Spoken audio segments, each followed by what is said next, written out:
Welcome back to another episode of Trading Secrets. I have never in my life done an intro without a script and without reading it. For the first time, I'm going off the cuff, and most of this episode, off the cuff. Wow. Really don't have too many questions planned, but we have the one and only VonRumpf here. He is one of the best celebrity stylists in all of LA. Born and raised, I call him the Hollywood boy. He knows literally everyone. He's the host of the Low Life podcast. I often like to call the Low Show, which irritates him a little bit, only because the first name of his show was going to be the Low Show, and then he changed it to the Low Life. So he is the host of that. He does so much more on the side, and most importantly, he is family. He is part of the pod, as you guys know, with Kaitlyn and I. We are the J-Lo bromance. He started as Kaitlyn's celebrity stylist. He then became best friends with Kaitlyn. I then got introduced to him, and I literally stole that title from Kaitlyn. The J-Lo was born. Sure was. So welcome. The Low Show, the Low God. Life, Low VonRumpf to the podcast. Low, how are we doing today? An honor and a privilege to be back here. Literally, with a part money two. mobsters. The money mafia. The mafia. What Low likes to do is always change every little thing I have. The Like, money so mobsters we in have prison. Rewired management. He's like, yeah. how's your retired talent agency going? You always like throw a little chirp in there, do something. Have some fun with it. And for some new listeners that somehow don't know who J-Lo is, J-Lo is Lo and myself, Yeah. and we invented that name when we were stuck for 3 months at Dancing with the Stars Yeah. in this little itty-bitty 750 square foot Yep. apartment with two lines. Can you hear me okay? Oh, I hear you great, Lo. You're killing it. With two, Literally crushing it. with two lions, Pinot and Ramen from South Korea. Lions. A lot of hair everywhere, and little Judy's extensions were everywhere. Yep. And you and I got ridiculously close. Yeah. Like that experience of us being together in such a tight little apartment, and we couldn't leave. This was like pandemic times. People were fighting for toilet paper. There's like a lot of shit going. Buildings were burning at the time. Yeah. Remember, This like is everything the was boarded up. pinnacle of like the mayhem. It was like November, December, October of 2020. Yeah. This is craziness going on. And so just being sequestered in solitude with you. And little Judy is Kaitlyn, as you guys know, and she is literally living out her like entire life dream by being on Dancing with the Stars. Yeah. So we were under this like wild, walking on eggshell type like risk of we can't even leave this apartment because if we come back and bring in COVID here and ruin it, because they get tested every single day. So we were like living in fear. We were living. It was like a wild time. It was trauma bonding. It was trauma bonding. And I thought it was going to be like a short-lived thing. I thought this little bromance that we have, this incredible honeymoon nightmare we've been on together, once we get out of the sky cage, we wouldn't keep in touch. But I didn't think it was possible for us to get closer. But my God, we did. There we go. We got even closer. It blew my mind because I thought I wouldn't see you again ever after it wrapped up. He's like, never. Okay. Oil and water can exist, and that is Lo and I. But let's get into this, Lo. Right? So, celebrity stylist. Sure. You are the fashionista of all fashionista. You have dressed people for any single awards show out there. Yeah. All the big events, the Oscars, the Grammys, everything in between. But I want to take a little step away from that for a minute and make it more relatable for what you call the mobsters, but really just listeners. Yeah. Summer's around the corner, and I feel like I try and keep up with just financial news, and it moves at the speed of light. One day you got a bank closing, the next day the whole entire economy shut down. We don't know if the yen's going to be the next currency of the US dollar. It changes so fast. The fashion industry changes even faster. Like, it's absolutely insane what's in. Is it baggy? Is it not baggy? What color is in? Can you put brown and black together? Can you not put brown and black together? I can't keep up with it. So going into the summer, give us some trading secrets on fashion, things to stay away from, things to look for, places to shop from. Just give us the whole summer. A little lowdown on fashion for summer. Yes. Sure. The thing what's nice, though, about fashion is it's freedom for me. Okay. And so I feel like some of the rules, like you can't wear white after Labor Day. I don't know where that shit came from, but I don't subscribe to that idea. There's rules that have started, like you can't wear black and brown, like navy blue. No. It's black and brown. Yeah. That you shouldn't wear together. Yeah. Shit like that. And so all those rules I throw out the window. Okay. Have fun with it. And when it comes to styles and silhouettes, right now with guys, it's very cool to see guys really changing it up and having so much more fun. Like guys are able to rock a skirt. Brad Pitt just rocked a skirt at the Bullet Train premiere. Okay. With combat boots. Super hot. Loved it. Yeah, but I was like a dude wearing a skirt. It was like a kilty vibe. It was cool.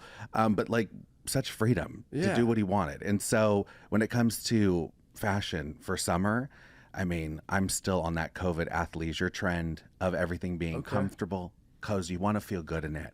The days of girls like pouring themselves into a dress and feeling like a stuffed sausage, like those days are gone. You don't got to do that anymore. You can, be free and wear flowy dresses, and like big puff sleeves are in. And I think people are just having so much more fun after this pandemic, and we were just stuck in a really weird place for, I felt like, years.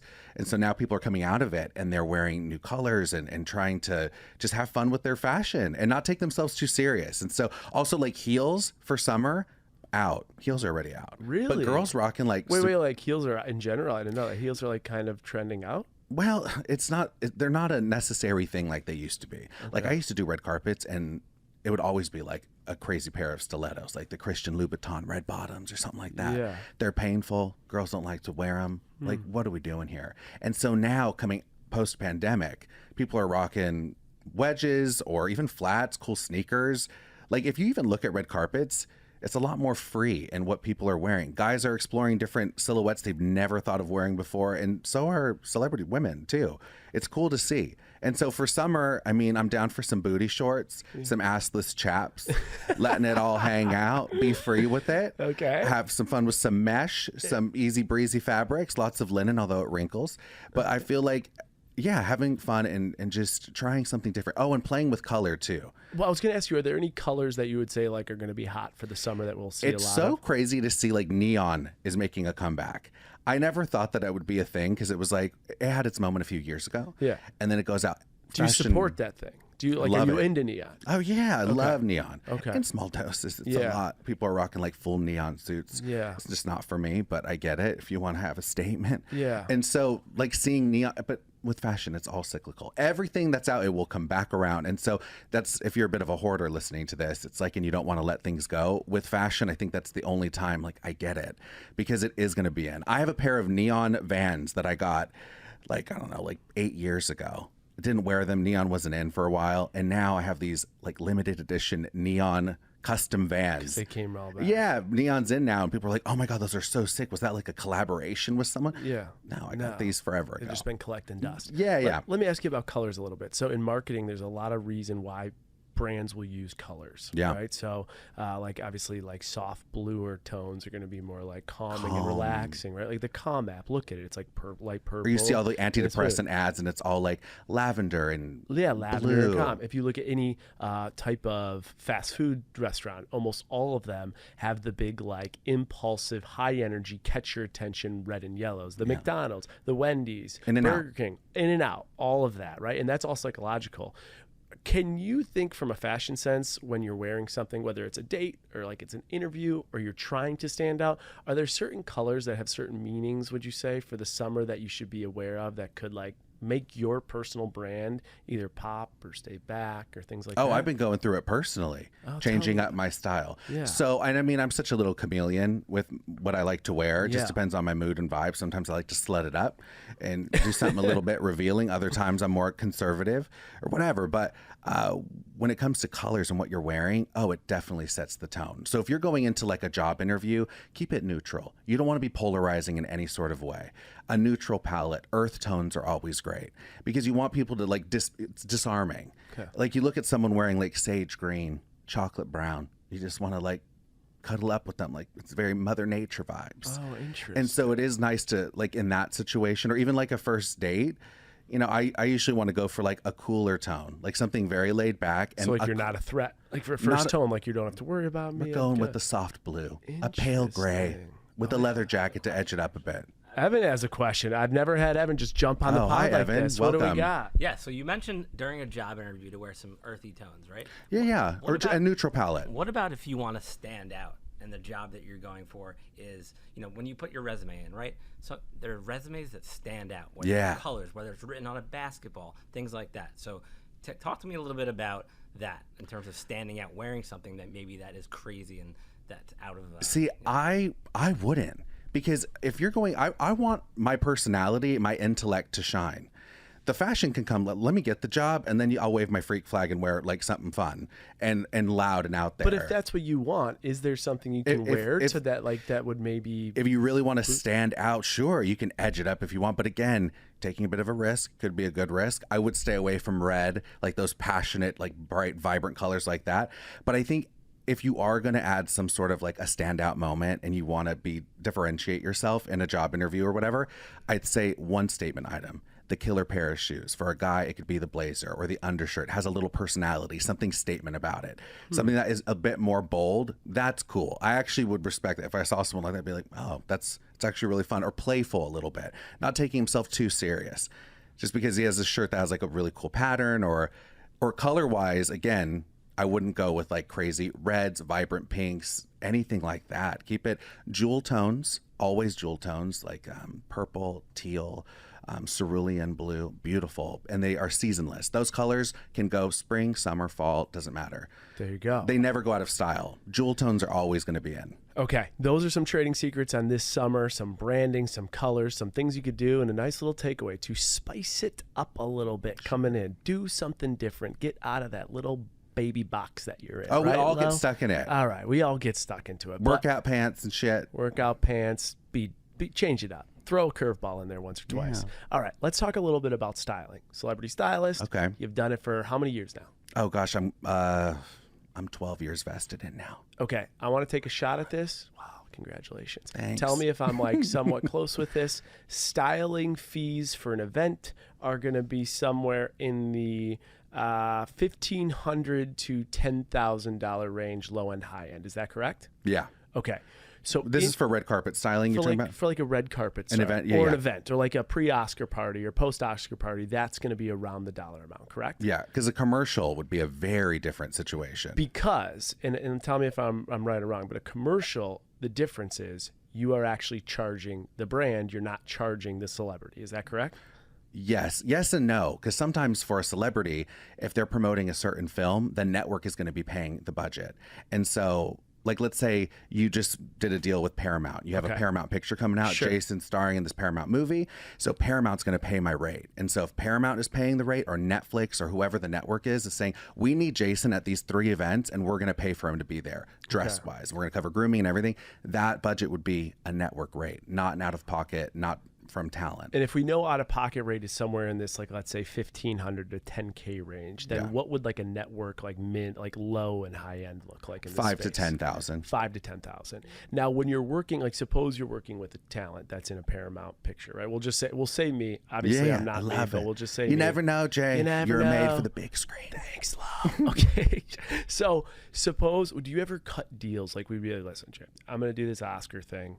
I'm just going to charge you $500, but I know you have the Netflix deal coming out. When that comes out, just make sure that network TV gives me the money. For sure. I just had that happen. Okay. I just had a guy I style. He's on an Apple TV show. It's doing really well.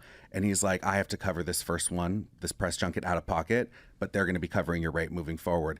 If the network is good, Apple is fantastic for rates.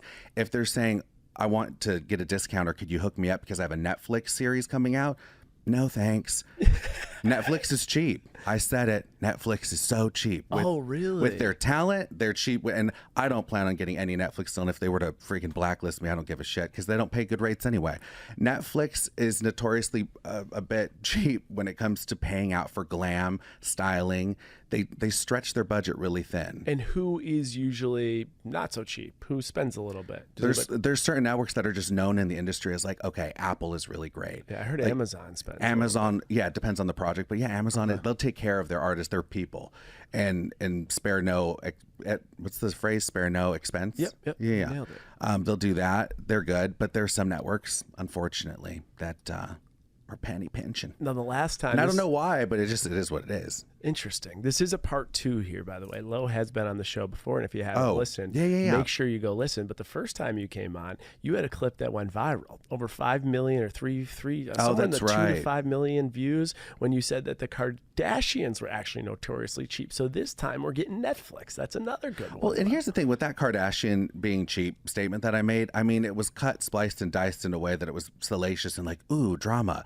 Perez Hilton is talking shit about it. You know what I'm saying? Like, I get it. In full context, though, Kim Kardashian has an empire, billions of dollars, and a staff of over 100 people under her. Yeah. And so her team, sometimes they're a bit cheap. That's what I was getting. It's not like Kim Kardashian is like, personally, I don't know her. I don't know what she's paying her team or whatever. It's just, I've been up for certain projects, and other people that I've worked with closely are like, damn, that's like a Netflix budget. Okay. That's what they were saying. Understood. Now, transitioning that into the clientele you're working with, you hate to generalize, but based on the names and things you hear, the people you're working with, if you Google net worth or dollars in, they're all pretty damn wealthy. Like, at least from the Google rich sheets. People. It's a 1%. It's a 1%. So have you ever dealt with one of these clients or any of these clients that completely stiff you and don't pay you, or do you have any stories like that? Sure have. Why do you think, like, how could someone like that do something like that? It sucks. And you know what? Sometimes it's not even like a personal thing, like they're trying to get one over on me or steal.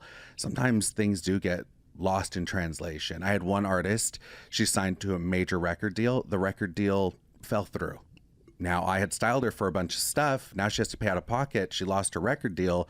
Well, it got a little bit uncomfortable. Months went by, follow up. Well, let me see, because she might sign to another record label. And so I know she was trying to like figure it out. Yeah. She didn't. And so ultimately she had to pay, but it took a long time, like over a year. And so, because she was just, again, really strapped. And so like that sort of thing happens. I've styled major athletes, and I don't think it's personal. Sometimes they have a lot of moving parts, lots going on. If their manager is not thorough, a lot of times it's the point person. It's not even the talent that's dealing with it. And when I do, it's so funny, because I've had it happen where I'm waiting for an invoice and we're going back and forth, my manager with their manager, and we're not getting any response, or, they're delaying everything. And then once I step in and just shoot a text like, hey, you good? Like, we've been trying...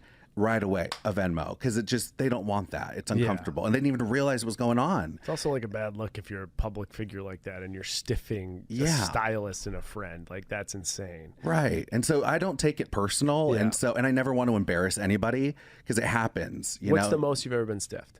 10,000. Oh, that is nauseating. $10,000. Yeah. Did you send them mobsters after them to get the money mobsters? There's a funny story, actually. When I just got off the show, we became friends with Patty Murrin, who was the lead for Frozen. And so we went to the Broadway show. Me and my brother. Oh, the Broadway version. The Broadway version of Frozen, yeah. And we went to go see Patty perform. And it was me, my brother, it was Colton, and I. And so she said, you guys got to come backstage before the show. Okay. Well, we get there. We're like, hey, can we come back? She's like, can't wait to see you. And she's like, actually, you can't. I was like, oh, okay, no worries. And she's like, Beyonce's back here. So on an impromptu decision, Beyonce brought her kids. And we're like, oh, my God, that's so cool. Okay, no worries. She's like, but after, come back. Well, my brother tells this great story so we all sat down, and then after we sit down, Beyonce comes in once the lights are off and it starts, so no one can see her, right? And there was a point in intermission where my brother was out there too long and no one was there, but Beyonce was there, and she took, the person that's checking her out didn't realize that, Beyonce was there, and Beyonce took 3 things from them and just went right back to her seat. And the cashier was like, oh, you have to pay. And then she looks up, she's like, ugh. And she didn't realize it was Beyonce.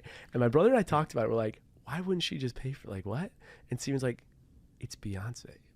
When was the last time Beyonce went to a cash register? She probably didn't even think of the process. That is you completely lose touch with reality. Beyonce doesn't have a credit card. She just swipes to go buy groceries. She doesn't do that. That's true. She probably had no idea. You're not seeing Beyonce at your local Albertsons. No, what a crazy concept. That's true. I wonder if some of these situations you have, they just don't, the business managers just drop the ball. They don't even know what's happening. Yes. Et cetera, et cetera, et cetera. cetera. And they lose touch with reality sometimes too. Sure. That is just it's I saw a Janet Jackson interview, and she was being asked about her favorite snack, and at one point she was like, they said, do you like Flaming Hot Cheetos? And she's like, Flaming Hot what?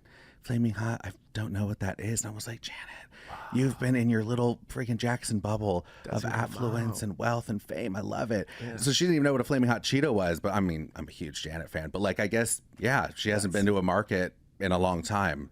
She's missing out on some snacks. And that's just like, that's the reality of that situation. Yeah. You know? What about when clients are paying you this let's say it was $1,500 to $10K, and they get completely styled for a big event? Yeah. In any case, do they actually get to keep the clothes, or majority of the time is it you're styled, you get your pictures, and then I get the clothes back? How's that work? Yeah, a lot of times people think that I'm buying stuff at stores. There's no stores involved. Very rare. Yeah. Like if I want to get a pair of socks or something for somebody, but everything is borrowed and it's sent back. It's very rare where they're able to keep it, and they don't even want to keep it most of the time. Yeah. If you're walking a major red carpet and being photographed and those pictures go everywhere and you post about it on social media, that suit or whatever you're wearing had its moment. It'd be cool to have it like in your closet, but you probably won't wear it again. At least most talent that I style wouldn't, because it already had its moment. So it goes right back to the press showroom. How do you make sure in a big red carpet event that someone doesn't come wearing the same thing? Oh my God, knock on wood. I haven't had that happen yet. If that does happen, it happens. Do you get instantly fired? Oh no! Like, I'm thinking, like, do you lose money? Not. Like, do you get fined? Like, no. Well, see, and the only way that happens is, so the way it works with styling is, as a stylist, I go to a showroom. The showroom represents different designers. They approve or say yes or no to certain clients that I'm styling. So let's say there's a specific dress for Kaitlyn. I pulled it for her. Someone shows up with the same dress. There's no way they got that at the same showroom. That means they bought it off the rack or found it some other way somehow, but it wasn't through public relations, which everybody on that carpet that has a stylist is going through a PR showroom. Okay. So it shouldn't happen. Sometimes if people buy off the rack, that situation can occur. Is that on me as a stylist? I didn't know that. I don't know, Betsy over here on a Netflix show is going to show up wearing the same dress. Like, it's not through the PR, so it's not on because me. The PR group would never allow more than one of the dress to go out. No, yeah, they have one sample and they want one placement. They don't want it to be a double. Now, they don't mind if like Kaitlyn wears this dress to one event and then someone's wearing it the next night somewhere else. Sure, then they get who wore it better, and that goes into the whole press thing, the whole media circus. But showing up in the same outfit, it happens once in a while. Sometimes it's planned, I think, for press. Yeah. They act like, oh my God, but it was probably strategic. It was all set up just to get the I think so, because it's hard for that to happen, genuinely. This I got to ask you about. There are your Netflix actors and actresses like you've talked about, and then there's someone like Taylor Swift or someone like Jennifer Aniston or like the big people. Massive. There's no way those people are paying a stylist to put them in something that they're going to go on a red carpet and that brand or whatever it is going to get that much attention.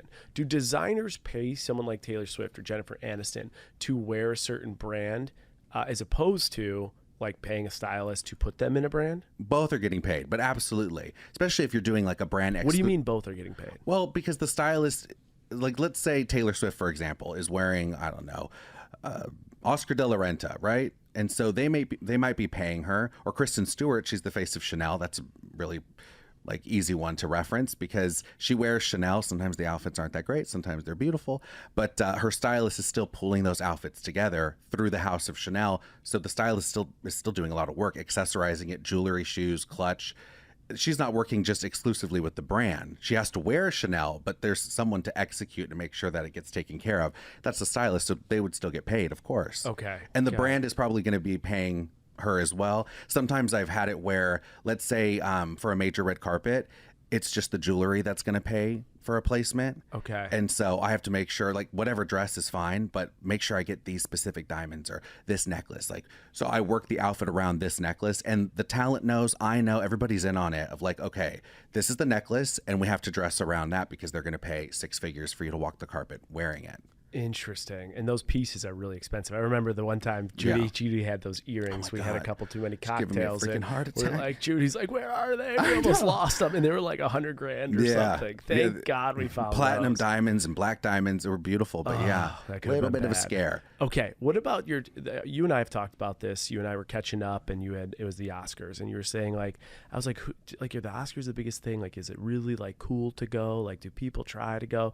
And you kind of, at least my my takeaway was you alluded to some type of comment that red carpets in general are like kind of dwindling a little bit, and that maybe like the pre-parties and after parties and just other things, like people aren't watching award shows as much. The red carpets aren't getting the same attention they used to. Is that still the case? Like, what's your take on the trend of red carpets? Well, I think red carpets are always going to be happening. Okay. For sure. Like, I don't see that ending anytime soon. And people love to see what, people are wearing. Like, if you think about the Oscars, most people just care about the red carpet. What are people wearing? Unless, Will Smith is bitch slapping somebody. But outside of like moments like that, like it's pretty much just people want to see what everybody is wearing. And so I think red carpets will always happen. In regards to caring about award shows or who won or whatever, I don't see that doing very well. People are kind of over it, myself included. Like, oh, I didn't even watch the Oscars. You know what I mean? Like, I'll get the highlights on YouTube, sort of a thing. And so in my business, I do see a lot of events happening, but like actually going to the Oscars, being in that room, like it's probably exciting for the artist, the actor, the actress, or a publicist or whatever. But outside of that, now, like, I'm not dying. I've been to the Oscars and I was like, wow, this isn't that fun. It's just long and boring. I'm starving. And they cut the bar off like early on in the show, and they only had red or white wine, and it wasn't that great. So I wasn't feeling it. But like, if you're an artist and you want to be there because you have a film that's nominated, of course that's an exciting thing. I'm not discrediting that. It's beautiful to be there. It's like if I was sitting front row at a fashion show, you'd be like, Lo, I got a Trading Secrets episode. You don't give a shit about that, but it'd be special to me. And so I get it in context, but red carpets aren't going anywhere. How have influencers changed the game? Like, you think about, you've been doing this for 12 years. So 10 years ago it was just TV celebrities. Now you got a lot of influencers. Like, talk to me about that. People talk shit on influencers. They're like, oh, like, I don't want to be dressed in some TikTok bitch or whatever. I'm like, wow. Like, I hear that and I'm like, geez, like, that's not fashion. Like the D'Amelio girls going to the Met Gala. I was like, why not have them go? Like, I like the landscape is changing for fashion, and it is opening up the door to YouTube stars and people with podcasts and influencers. It's great. I openly welcome it and love it. It's more business for me. And a lot of the times these influencers, like, I think it's the actors, actresses, like the Hollywood, like, bubble industry kind of frowns like, oh, this is a party with just influencers. Ew. But I'm like, they influence people. And honestly, it's crazy. I've had a really successful actress, and I've had that is on a major show. And then if you're dressing someone who's an influencer with a great following, people are more apt to want to know what the influencer is wearing as opposed to this leading actress. Like, the impact, the engagement is stronger. Rewired management over here. Retired man. You know exactly what I'm talking about. But like, influencers can actually move the needle with fashion brands legitimately, as opposed to an actress like who barely posts on Instagram, likes to be a little bit mysterious, only posts super edited red carpet photos. Like, people are kind of over that. I think people are craving authenticity, and the influencers who are authentic and keeping it real, those are the ones that are, soaring. Okay, interesting. One of the things about fashion I find fascinating is you, of course, you're doing these big events, and you're charging, like you said, $1,510,000. People can't afford that on the day-to-day. So what are people that are like super stylish, or they're super worried about their look all the time? Maybe they're going to a smaller event. Maybe they don't have the budget for something. Like, how are they staying up to speed with the style game? Like, are there style consultants? Are there like personal shoppers? Like, how does the day-to-day style game work? Every place you go, every store, Nordstrom's, they'll have an in-store stylist. Macy's has the My Stylist program. You could have someone actually help you curate looks. There's tons of websites now that are doing stuff like that too. And so the everyday person can definitely have a chic, well curated closet. Always start off with good basics, and go from there. Staple pieces, and then you could add in the fun pieces and spice it up. But how do they do? Are they paying like a shop, or what do they pay? How are they doing? I'm pretty sure. Like, I haven't actually used one of those services before. Interesting. Like, that's not something I would do. But I think for like the average person out there, those programs do exist, or those services at these boutiques or these major department stores. You just go and you don't have to pay. Sometimes they will say, like, however many pieces you're pulling, like, let's say you go into Nordstrom's and they have a whole rack of stuff, just like, you should keep like 10%. Sometimes they'll say there's a 10% keep, but that's easy. You're going to want at least one pair of jeans, Okay, and cool. that's not every store, but Yeah, you can still be stylish and feel like you're working with a stylist, or at least someone who knows a bit about fashion. Okay. I got one question from managing the money inflows and stuff and how you do it, right? Yeah. So you have a very seasonal business, like, right? There's days and weeks and months that are just crazy busy. Yeah. You're working 100 hours and there's some weeks that there's just not as much. So feeling all poor.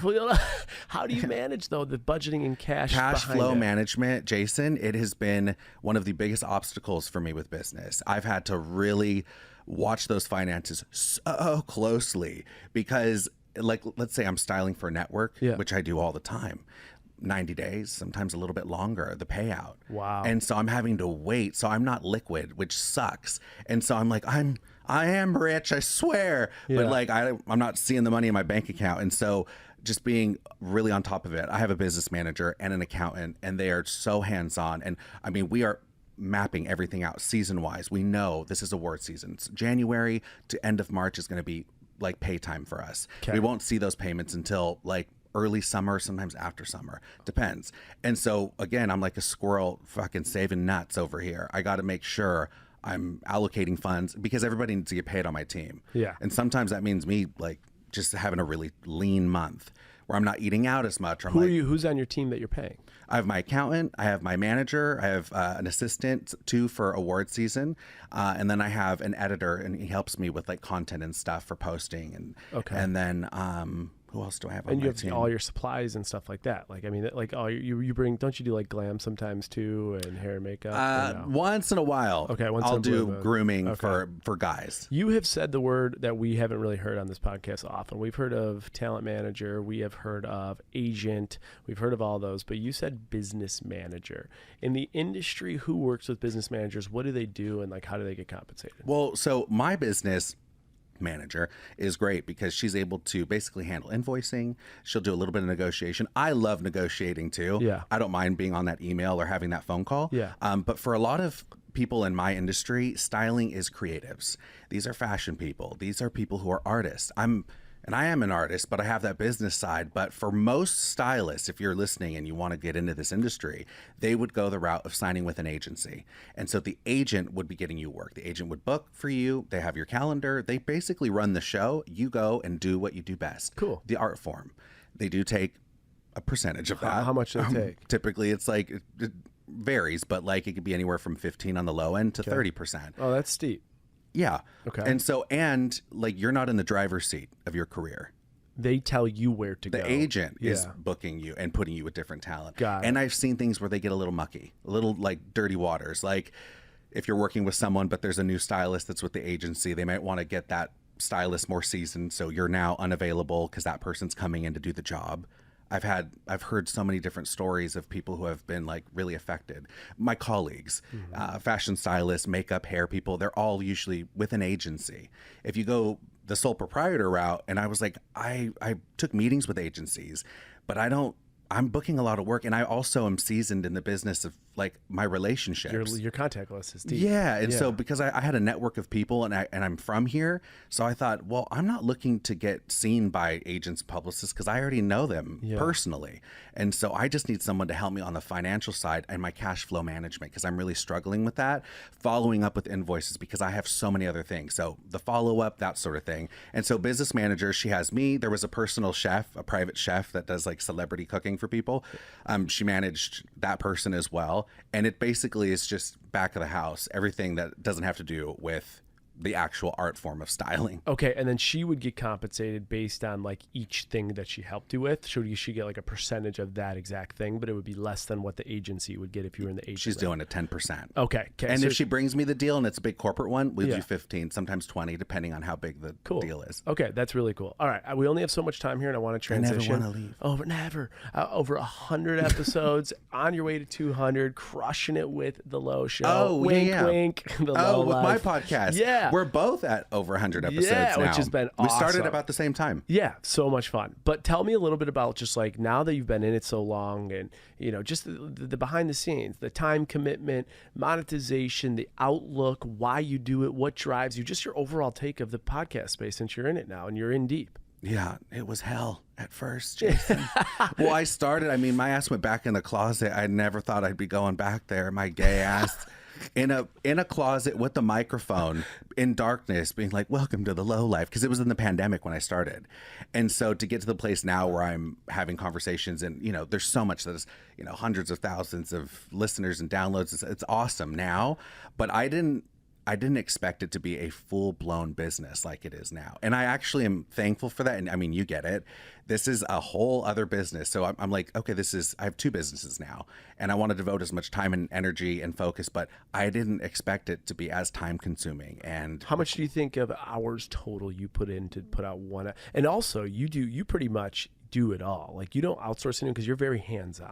Oh no, I do. I mean, I'm hands-on, but I have two editors, a producer. Oh, I thought you edited every single thing, because I'll never forget the days back in 2020. You would literally have a pen and paper and edit it, and you're very, very big on, like, if you listen to Lowe's show, almost like within 10 minutes at some point you're going to hear an animation, a sound, a something funny. So you have to literally listen to every single second of that show and then take the creative energy to like input that. Yeah. And so like you do all that, don't you? Yeah, but now, thankfully, and I'm learning to like let go and not take everything on because I'm going to burn out. And that's what was happening. I was going to have a mental breakdown. Okay. Because with the styling and award season, and then I'm having to transcribe, you know, and edit a podcast. So now I have an editor, two editors. They give me a rough draft. I listen to it, add my little 2 cents if needed. But now, and I had to go through a few different people to figure out like my voice, like that they understood my humor. Mm-hmm. And like I'm a millennial, and I like to reference a lot of shit from that time. And like there's jokes and shit that I love to reference, and some people just weren't getting it. Yeah. So that's okay. So it took me a little trial and error to find my people, but now I do have people that help me. But it took a while to get there. Okay. Awesome. I am still hands-on though, but not as hands-on as you think. At the hardest point, how many hours per episode do you think you probably put into it? For a 1 hour episode, we have one come out every Thursday. I'm looking at 6 to 8 hours a week. Okay. Interesting. Yeah, including the interview. Okay. There we go. All right. Lo, before we get your trading secret, this is what I want. One style or purchasing or anything as it relates to your fashion industry as a trading secret. It could be from a consumer going to the store and buying. It could be getting dressed. It could be anything in the fashion industry. What is one thing we don't know that you could tell us? One thing. Oh, wow. A trading secret about the industry. I'm like that. It's all bullshit, Jameson. It's all bullshit. They're all lies. They're all lies. It's all marketing. I'm not a stylist. I'm not even a fake. I'm not even a stylist. No, I'd say, you know, when it comes to fashion, I think a lot of people are tired of fast fashion, and they know that like it's not necessarily the most ethical, and what's happening in other parts of the world in these factories, it gets a bit dicey, and it's sad actually. What's the definition of fast fashion? Fast fashion, you're talking about like the H&Ms, like the turnover rate of when they're able to get clothes in store. I mean, you can go to H&M 1 week, and then the next week it's all new styles, a whole new collection. It's just quick, and the price point is so cheap. The quality is not necessarily the best. Sometimes it is, but again, unethical working practices and unfair labor conditions. And so some people are turning away from some of those fast fashion pieces. But I love that there's a whole new movement of people upcycling their clothes and going vintage shopping and thrift shopping. And it's, I mean, the young generation too, like these little 20-year-old TikTokers are going to thrift shops and able to work things from a Goodwill or a thrift store. I think it's really cool. So cool. So I love to see that. And then in regards to keeping yourself fresh, buy the staples.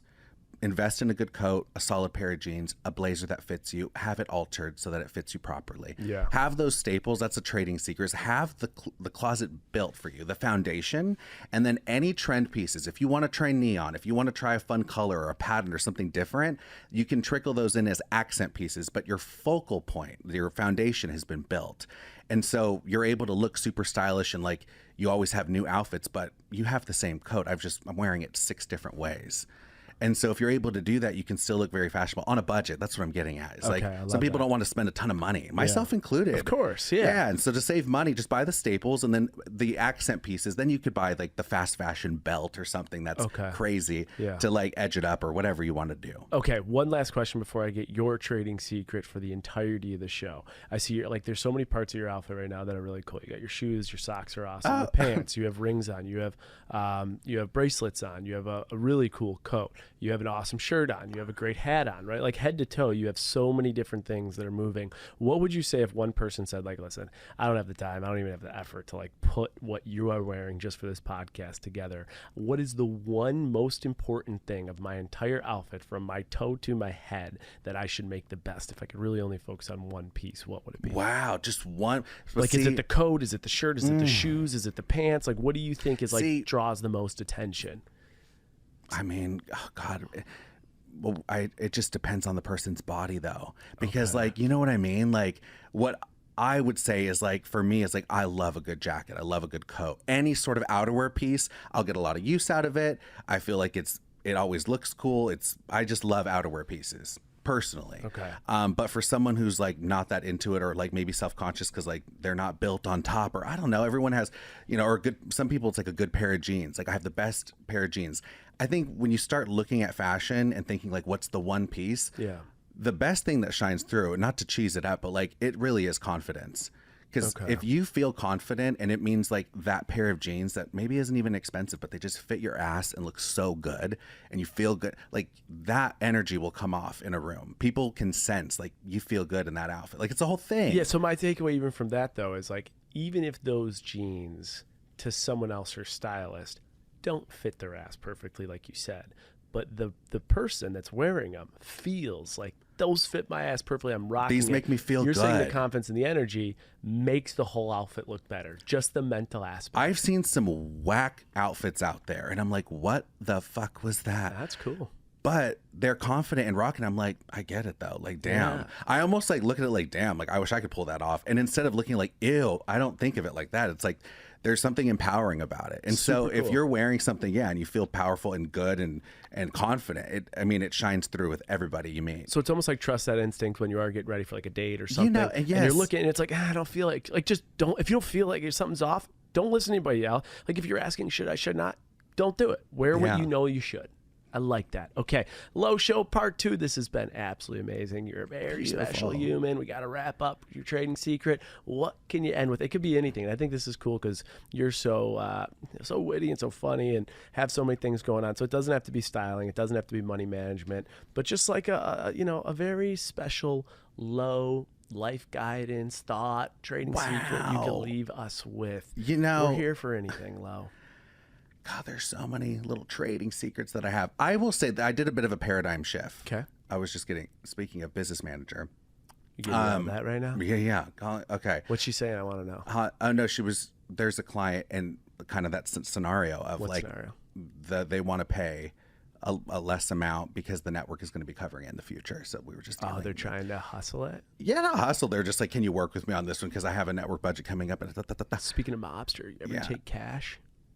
No. Cash only? I take Venmos from you directly. I'm down for that. So, okay, one trading secret that I've had is I realized that in this business and any business you have, there, specifically fashion, I've realized that people are like, oh my God, there's this new artist, Lo, and I really want you to style them. They're incredible, talented, an incredible voice, or they're an amazing actor. They have all these great projects. I want you to believe in this artist because they're awesome. Like, just wait till you meet them. I get sold like the next Ariana Grande every week, I feel like.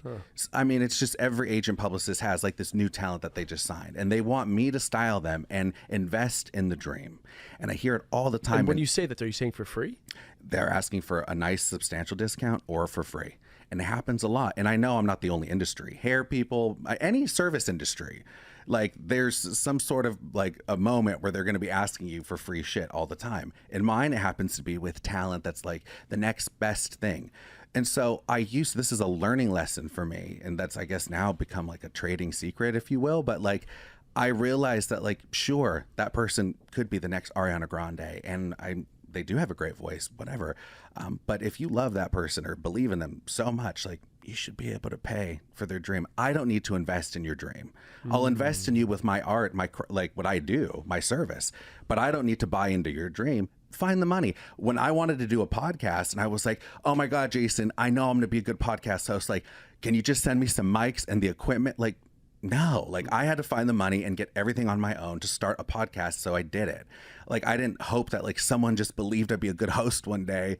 Fuck that. Like, I need someone to like, I believe in myself, and then I'll help the person out, but I'm not making any investments in financially into their dream. And so that's been like a big learning lesson for me, because I was taking gigs on early and cutting my rate and just trying to make people happy and believe in the dream.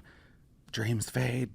And sometimes, like, I realized that I felt taken advantage of, and I was like, why am I feeling like not good about myself in my business? Like, I'm being taken advantage of. Well, I was putting myself in a position where I didn't have my value. And I'm investing in everybody else's dream, but like, I got to invest in myself too. Yeah. So that's been a big one for me. Yeah. Is, I guess, I don't know, is that a good trading secret? No, I think it's good. I think, like, you hear about like snake oil salesmen, right? Like all that type of stuff. And I think especially within your business, but a lot of 1099 businesses, a lot of people, those snake oil salesmen might just be dream salesman. They're trying to sell something that's going to be bigger than it is, so that their client can get the discount, so they look good doing it. And as a result of that, the only one actually getting impacted by that is you. Yeah. Everyone's winning except you. And honestly, like, for the first time in my life, I'd say in the last, 8 years, I started actually conducting business, and I took myself serious. But I wasn't for a long time. And I realized I had a business manager who was like, you're not conducting business. This is just a hobby. This is a fluff piece. And so if you want me to come on board, I need to see like actual business. You take yourself serious. And I was like, geez, like, aggressive. But also, what a great point. I'm not following through with routine and having procedures in place and having policies, even if it's just you. Like, I had to take myself seriously as a business and respect myself and the company. And then in tune, it was crazy, but I saw everything change. I love that. The business started coming into me, and I started getting clients. And then, 12 years later, I'm sitting here on Trading Secrets. And here we go. Yeah. That's the one. That's the only. That is the Lo Show. Lo, where can people find you, find your podcast, and everything else you have going on? Yeah. On Instagram, it's at StyleLVR, StyleLVR. Lo VonRumpf is my name. Lorenzo is my full name. VonRumpf is German. 20%, 80% Mexicano. And my podcast is the Lo Life Podcast, and that's found everywhere and anywhere you stream your podcast. And we cover it all: sex, drugs, politics, semen, anal. You want a show that's got fashion. It all? That is the Lo Life. You guys will have to check that out. It's fun. Lo, thank you for being on. Thank you, year later, we're doing our part 2 right here, right now. Thank you for being on Trading Secrets. Love you, Jay. Love you, Lo.